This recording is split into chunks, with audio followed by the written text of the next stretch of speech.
Let's start the poem Aunt Jennifer's Tigers.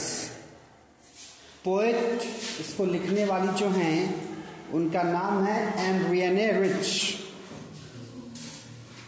Was born in Baltimore, Maryland, USA. तो ये एंड्रियाने rich जो poet हैं, कवयित्री हैं, ये हैं यूएसए से यानी अमेरिका से बिलोंग करती हैं. She is widely known for her involvement in contemporary women's movement as a poet and theorist. औरतों के लिए जो लड़ाइयाँ लड़ी गई, जो वैचारिक स्तर पर मूवमेंट्स हुए, आंदोलन हुए, उसमें बढ़ चढ़ कर के हिस्सा लेने वाली महिला है ये. अपनी कविताओं के थ्रू, विचारों के through. She has published 19 volumes of poetry. और कविताओं के 9 वॉल्यूम इनके पब्लिश हो चुके हैं. 3 collections of essays and other writings. Essays भी लिखा करती हैं, उसके भी 3 कलेक्शन और बाकी राइटिंग्स भी पब्लिश हो चुकी हैं. A strong resistance to racism and militarism echoes through her work. Racism क्या होता है? जब रेस के आधार पर डिस्क्रिमिनेट किया जाए. रेस मतलब नस्ल, कौन गोरा है कौन काला है. हमारे यहाँ जैसे जातिवाद होता है, जाति के आधार पर विभाजन होता है, अमेरिका जैसे देशों में चमड़ी के रंग पर होता है, कौन गोरा है कौन काला, ब्लैक और वाइट. तो वो जो भेदभाव है, जो डिस्क्रिमिनेशन है, उसको रेसिज्म कहा जाता है. तो रेसिज्म के खिलाफ लिखा इन्होंने, बोला इन्होंने. और क्या है मिलिट्रिज्म? क्या होता है मिलिट्रिज्म? का मतलब जब कोई नियम कानून बहुत ज़्यादा सख्ती से लागू किया जाए तो उसके खिलाफ भी इन्होंने आवाज़ उठाई अपने वर्क्स के थ्रू, अपनी राइटिंग्स के through. The poem Aunt Jennifer's Tigers addresses the constraints of a married life a woman experiences. शादीशुदा जिंदगी में आने के बाद एक औरत की जिंदगी, उसकी चुनौतियां क्या हैं, उसकी घुटन क्या है, ये इस पोएम में है. तो एक तरह से कह लीजिए कि आप लोगों को मौका है, पहले से जान लीजिए. उसके बाद अगर ये घुटन पसंद आए तो आगे बढ़िएगा लाइफ में, नहीं पसंद आए तो फिर अपने हिसाब से जिंदगी जिए. क्या है? Aunt Jennifer's Tigers prance across a screen, bright topaz denizens of a world of green. They do not fear the man beneath the tree, they pace in sleek chivalric certainty. Aunt Jennifer, कोई speaker है कहने वाला, उसकी कोई aunt है जिनका नाम है जेनिफर. तो आंट जेनिफर की क्वालिटी नहीं है, किसकी क्वालिटी है? उन्होंने जिन टाइगर्स को बनाया है. पहले महिलाएं कैसे कढ़ाइयाँ किया करती थी अलग अलग जगहों पर. जब पहले बच्चियों की शादी होती थी तो घर से ही कुछ चीज़ें वो हाथ से बना करके ले जाती थी. सितारे का, माचिस का, या चूड़ियों को बढ़िया से डिज़ाइन में करके, या हाथ से कपड़े पर कढ़ाई करके. तो ऐसे ही उन कढ़ाइयों में एक कढ़ाई आंट जेनिफर की है. उन्होंने क्या बनाया? टाइगर्स बनाए हैं. अब ये समझना है कि आंट जेनिफर ने जो टाइगर बनाया, क्यों बनाया? कहीं ना कहीं उनका इनर सेल्फ है वो टाइगर.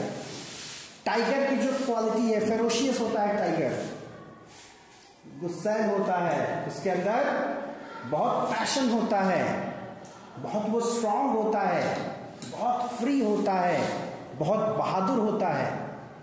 तो वो सब कुछ है आंट जेनिफर के अंदर, लेकिन कहाँ? केवल अंदर. बाहर की सिचुएशन अलग है. कैसे अलग है? अभी देखो, बाहर क्या है? जो टाइगर उन्होंने बनाया है, उनके टाइगर क्या कर रहे? प्रांस कर रहे, एकदम पूरा जो कूदने की, उछलने कूदने की मुद्रा में है, पूरे एनर्जेटिक है वो टाइगर. और कैसा है वो? Bright topaz denizens. टोपाज क्या होता है? टोपाज पीले रंग का स्टोन होता है. तो जो कलर है उसका वो टोपाज कलर का है वो tiger.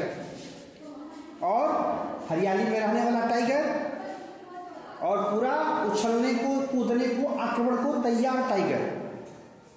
They do not fear the man with the tree, और कहीं पेड़ बने हैं उसके नीचे कुछ आदमी खड़े हैं, लेकिन उस आदमी से ये टाइगर नहीं डरता।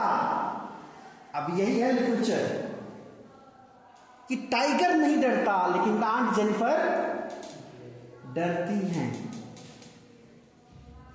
यानी भीतर से उनकी पर्सनालिटी क्या है कि उनको किसी से डरना न रहे, वो अपनी जिंदगी अपने हिसाब से जिए, टाइगर जैसे, किसी इंसान का डर ना रहे। लेकिन सच्चाई दिगर है, अलग है, आगे देखेंगे। और क्या कर रहा है वो? They pace in sleek Shivalik certainty, एकदम शिवालिक का मतलब एकदम बहादुर से भरा और बड़ा एकदम सर्टेन है अपने काम को लेकर के, क्लियर है बिल्कुल टाइगर। लेकिन aunt Jennifer's fingers fluttering through her wool, वो वूल में कुछ बना रही हैं या जो कढ़ाई कर रही हैं या जो इसका निर्माण कर रही है उस टाइगर का ही, तो हाथ जो है उनके हाथ कांप रहे हैं। अब ये हाथ कांप रहे हैं तो कांपने का जो है अर्थ दोनों हो सकता है। एक ये कि शायद आंट जेनिफर अब बूढ़ी हो गई, और आंट है तो ऑब्वियसली की उम्र तो होगी ही, बच्ची तो होगी नहीं, तो हाथ कांप रहे हैं, इसका मतलब वो हाथ का कांपना दो तरीके से हो सकता है, या तो डर या तो उम्र। तो वूल में वो जैसे महिलाएं जो है वो करती हैं, आजकल वैसे ठंडी का समय आ गया है, स्वेटर बुनने का काम करती हैं, तरह तरह के डिजाइन बनाती हैं उसी में, तो वूल और निडल हैंडल कर रही हैं, चीजें बना रही हैं, लेकिन हाथ उनके क्या करें? कांप रहे हैं। ध्यान देना, फिंगर्स फ्लटरिंग, फॉर साउंड दो बार आया, इसको बोलते हैं एलिट्रेशन, अनुप्रास अलंकार, एक साउंड दो बार आता है। तो Aunt Jennifer's tigers fluttering through her wool find even the ivory needle hard to pull. Ivory needle भाई जिससे बुनाई की जाती है, जो हाथ में सिक्चे हैं, वो ऐसे हैं, ऐसे लग रहा है कि उनको हैंडल करना इनके लिए मुश्किल हो रहा है।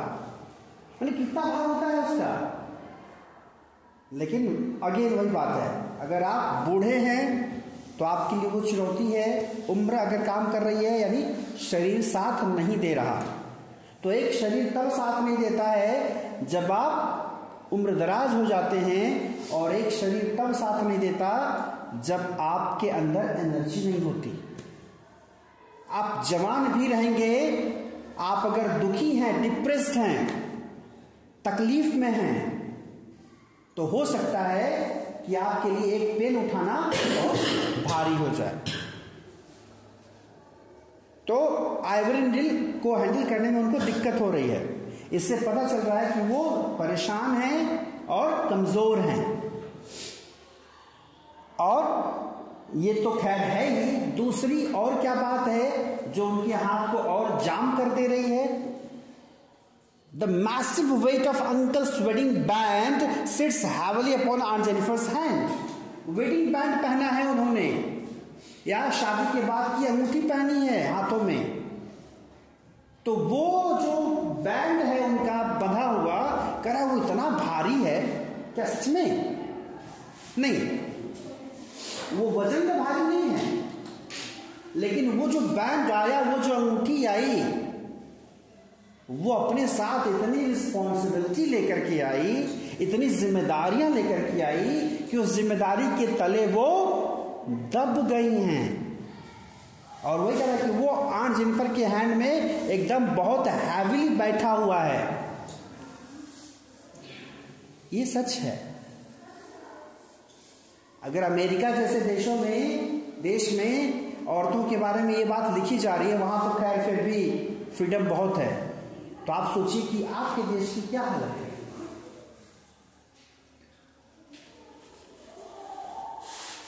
तो when aunt is dead, her terrified hands will lie.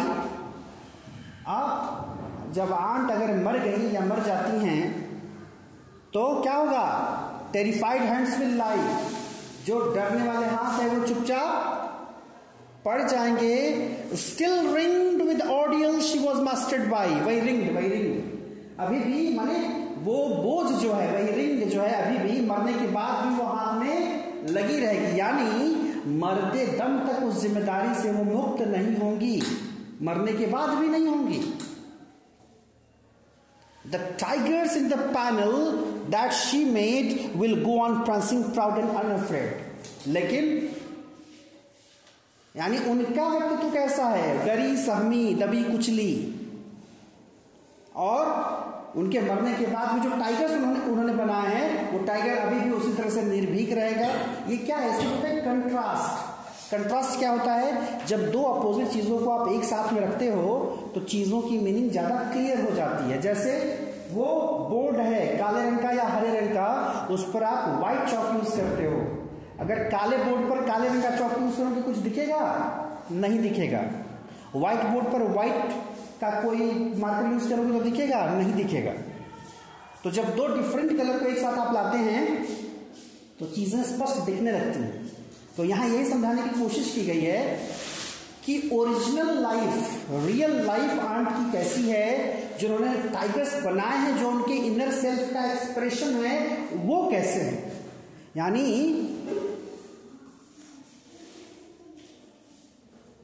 आप क्या बनना चाहते थे, क्या होना चाहते थे और क्या होकर के रह गए।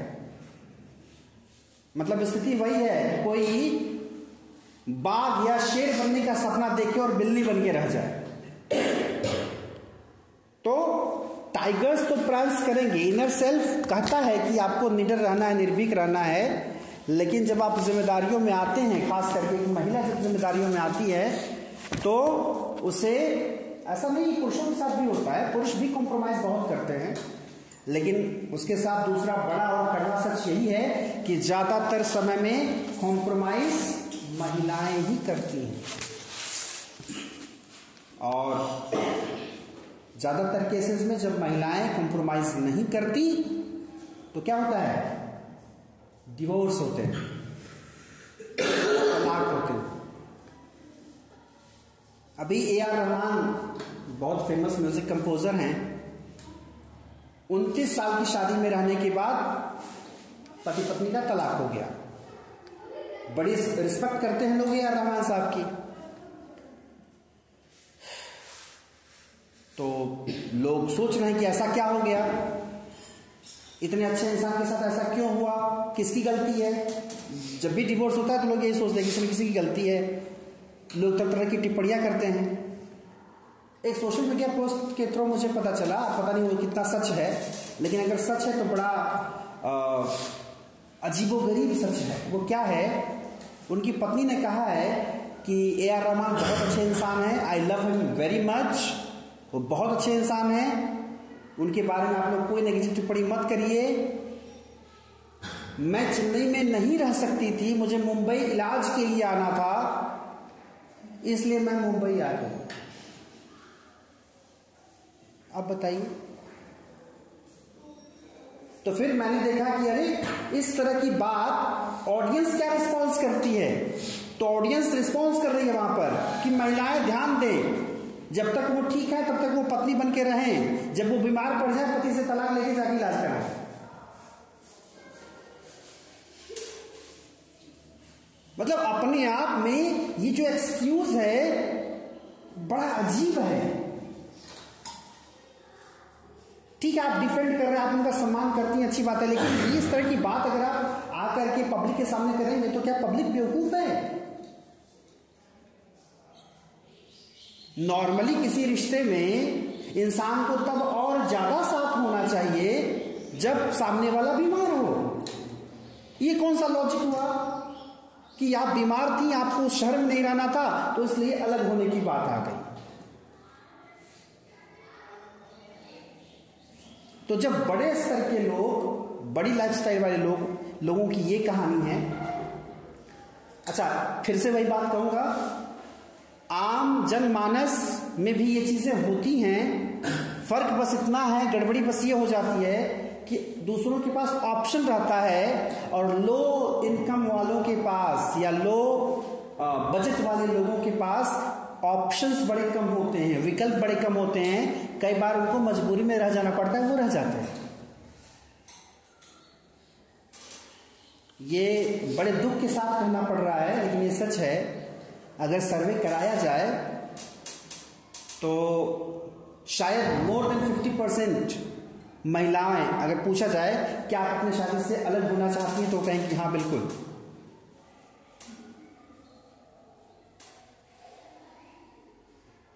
अच्छा, ऐसा नहीं कि महिलाओं से, पुरुषों से कहा जाएगा तो वो भी ये बोलेंगे, क्योंकि जानते हो सबसे बड़ी दिक्कत क्या होती है। नॉर्मली आजकल तो खैर कुछ ऑप्शंस भी हैं। पहले तो अरेंज मैरिजेस ही केवल होते थे, किसी को किसी के साथ बांध दिया, जिंदगी भर खींच रहे हैं दोनों एक दूसरे को। तो आज की पीढ़ी सोचती है कि हम अपने पसंद से शादी करेंगे तो सब कुछ सही रहेगा। ऐसा नहीं होता। ऐसा क्यों नहीं होता, उसका बड़ा रीजन बता रहा हूं मैं आपको। वो ये होता है कि जब आप नॉर्मली किसी से बात करते हो ना, जब किसी से आप घंटे 2 घंटे मिलते हो, या किसी से आप फोन पर बात करते हो, या मैसेज से आप बात करते हो, तो क्या होता है, सामने वाले की सारी अच्छाई केवल दिखती है। वो एकदम अच्छा बन के रहता है आपके सामने, उसके विचार अच्छे वाले विचार, उसकी हरकतें अच्छी वाली हरकतें, क्योंकि उसको इम्प्रेस करना है। तो जितनी अच्छाई है दोनों को एक दूसरे की दिखेगी, बड़े खुश होते हैं लोग। एक अलग दुनिया होती है विचारों की, लगता है स्वर्ग अगर कहीं है तो यही है। और फिर अच्छा क्या होता है, तो फिर आदमी सोचता है कि अगर ये मेरे लाइफ में आ जाए तो मेरी जिंदगी बहुत अच्छी हो जाएगी, सब सही हो जाएगा। लेकिन जैसे ही, नहीं कोई भी आएगा, सच ये है बता रहा हूं, लेकिन जैसे ही जब शादी होती है, जिससे आप घंटे 2 घंटे बात कर रहे होते हैं या थोड़ा बहुत जान रहे होते हैं, उसको आप पल पल जानने लगते हैं। और उसी दिन से उस इंसान की अच्छाई के साथ साथ बुराई भी एकदम क्लियरली दिखती है आपको, कि इसके अंदर ये कमी, ये बंदा नहा करके तौलिया बेड पर छोड़ देता है, ये ठीक आदमी नहीं है। छोटी छोटी बातें परेशान करती हैं। घर में महिलाएं बर्तन अगर धुल रही हैं तो कुछ की आदत होती है, तड़ मारती है बर्तन को रखते समय। तो पुरुष जो रहेगा वो क्या करेगा, बोलेगा यार थोड़ा सा धीरे धीरे आवाज क्यों करती हैं आप। अच्छा 1-2 बार प्रेम से बोलेगा, तीसरे बार चिल्लाएगा।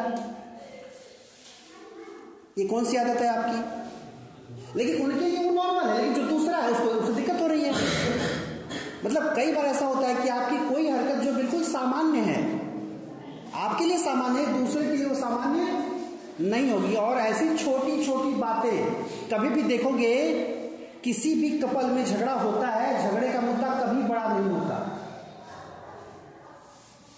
छोटे छोटे मुद्दे इकट्ठे होते हैं और एक साथ वो बड़े हो जाते हैं। अगर मेरी बात का विश्वास नहीं, घर पे जाइए, मम्मी पापा से बात करिए, चाचा चाची, बुआ फूफा, दीदी जीजा, भैया भाभी जो हो, बात करिए और पूछिए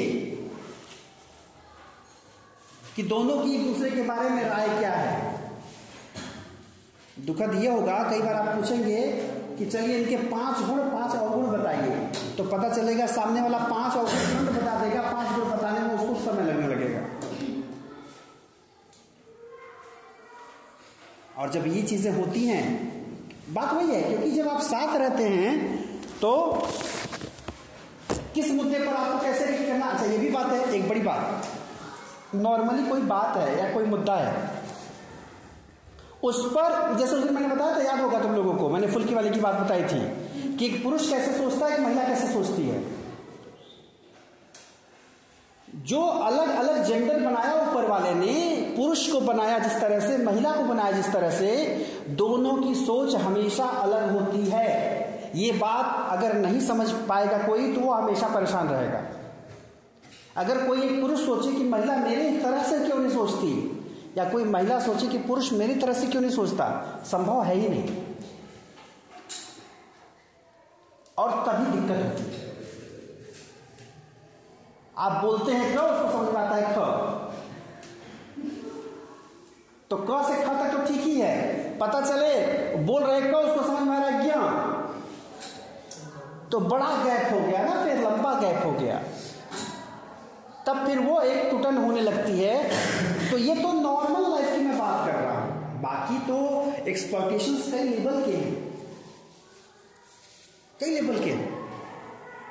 कई ऐसे हैं जो बड़े नशाखोर टाइप के होते हैं, लेकिन जब नॉर्मल लाइफ में रहते तो पता ही चलता, अरे इनसे अच्छा इंसान ही कोई नहीं है, तो नशा ही नहीं करते कोई, अरे तो पान भी नहीं खाते, बाद में पता चला साहब बड़े पियक्कड़ हैं। हाँ, नहीं तो मैं बता रहा हूं कि ऐसे ही कमियां हैं ना, ये अभी बड़े लेवल की कमियों की बात कर रहा हूं। कई बार छोटी छोटी चीजें बहुत परेशान करती हैं, तो अब जब वो पता चलता है, अच्छा पीने तक भी कोई दिक्कत नहीं है ज्यादा, पीने के बाद शुरुआत होती है गालियों की, फिर शुरुआत होती है मारने की, तब घर बन जाता है हेल। और ये आप लोगों को बताने की जरूरत नहीं है, आप अपने गांव में घर के आसपास 2-4 ऐसे जरूर होंगे आपके।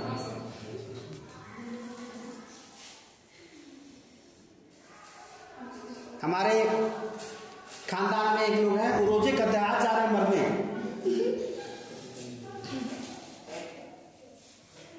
शुरू हो गया, उसको भी लग रहा है कि नहीं हो जाना चाहिए रिकॉर्ड, है ना। तो ये है बातें।